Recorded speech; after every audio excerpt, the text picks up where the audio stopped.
Domestic food price inflation remains high around the world. Negotiations have expressed concern that surging prices and widespread insecurity in the country is affecting them, especially the middle class. TVC News business reporter Kelly Giga made a stopover at the Malta International Market to feel the pulse of some buyers and sellers amid surging price. Take a look. This is the very popular Mile 12 International Market here in Lagos, Nigeria's commercial capital. The market is one of the biggest marketplaces in Lagos, and of course, it's the choice destination for perishable goods. But my mission here is to tell the story of the over 70% Nigerians who are struggling financially to survive amid surging prices and dwindling income. Come with me. With each product having its section and chairman, my first stop is the fruit section. I meet with Hamzat, a cucumber seller. He laments over the skyrocketing prices of fertilizer, which is mostly imported. So before we are buying it 4,035 due to the fertilizer was increased the price. That is why the person was bringing it from the farm. He said, let us increasing the money. He was increasing our money, which is 6,000 from 4,500 to 6,000. And then now if we buy now like this, we are selling 6,500. Either even getting anything, we'll sell it because you don't want lost your money. In Nigeria, tomatoes and pepper are essential commodities in many households. But these commodities have become incredibly scarce, extremely difficult to buy, and almost as expensive as fuel. 8.5. Oh, 8.5. 8.5. Mrs. Comfort Okwe is at the market to buy a crate of tomatoes, but is left practically frustrated by the surge in the price. Things are very expensive, very, very expensive. I've been here for the past 2 hours, pricing these tomatoes. They refuse to admit my own price. That's why I'm sitting down. Because I like the tomatoes, I want to buy it, but I haven't got enough money to buy it. How much are they telling you they want to sell it? When I got here, I said 10,000. I said it should agree 7,000. It says it's 8,500 last for these small things.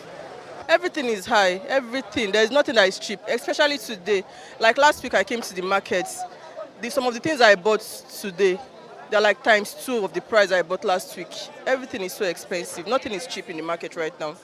But for the leadership of the market, while they commend efforts by the authorities, they also want government to do more. The issue about the insecurity, that one, the federal government and the state government, they are trying their best. Those kidnappers, sometimes they're stopping the road, stopping people on the road, go and meet people in the farm. The advice I want to give the government, as they are trying to keep trying, to know that these people in the farm and these people that in the village, they are under them. Meanwhile, I meet with Ademola Adetunji, who is a farmer. Yet he tells me that farmers across the country are largely unhappy with the sorry state of the agricultural sector as they battle issues around insecurity and alleged corruption.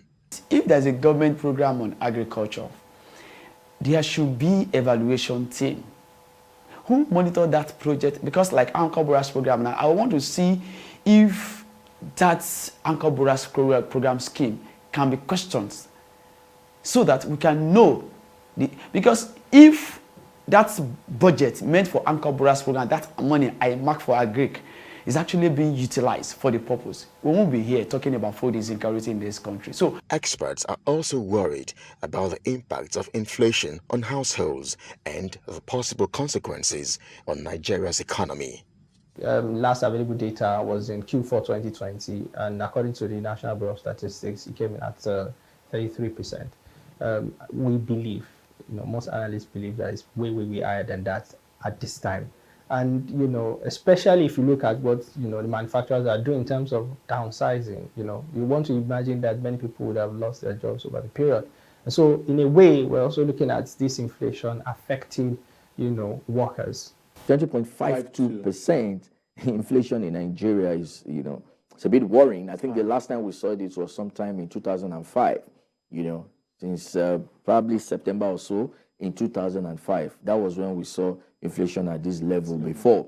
So, I mean, that's to tell us that something needs to be done from the fiscal and monetary angle to really put a rein on inflation. They want government to retool its policies and diversify, adding that only active production could save the country's economy from total collapse. So I think that if we're able to handle the issue of oil theft and vandalism, if we're able to address some of the structural problems that have, over time prevented capital flows, especially of the form of FDI, we will be able to, if we're able to address those issues, I think we should avert that disaster. The World Bank says Nigeria's inflation was already one of the highest in the world before the war in Ukraine. The international institution insists the surge in prices will likely push an additional 1 million Nigerians into poverty by the end of this year. The Nigerian economy has also been in dire straits over the years. Hopefully, poor monetary and fiscal policies will be reviewed and perhaps beheaded by institutions to drive the Nigerian economy and national development. Kelly Egiga, TVC News, Lagos.